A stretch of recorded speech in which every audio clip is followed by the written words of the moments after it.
జై భారత్. అక్కడ మన సైనికులు పాక్ సరిహద్దు వెంబడి యుద్ధం చేస్తుంటే ఇక్కడ మనందరం కలిసి ధర్మ యుద్ధం చేద్దామని మన జన సైనికుడు పవన్ కళ్యాణ్ గారు పిలుపునిచ్చారు.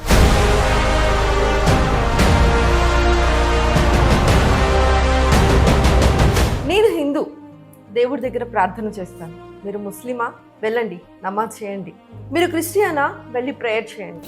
ఎవరైతే ఏంటి, మనందరి బలం వాళ్ళందరికీ చేకూరాలని మన జన సైనికుడు పిలుపునిచ్చాడు. ఈ మంగళవారం ప్రతి సుబ్రహ్మణ్యేశ్వర స్వామి ఆలయంలో లేదా మీకు దగ్గరలో ఉన్న ఏ గుడికైనా వెళ్ళి మనందరం కలిసి మన స్ట్రెంగ్త్ని మన ప్రార్థన రూపంలో మన జవాన్లకి, మన సైనికులకి అందిద్దాం.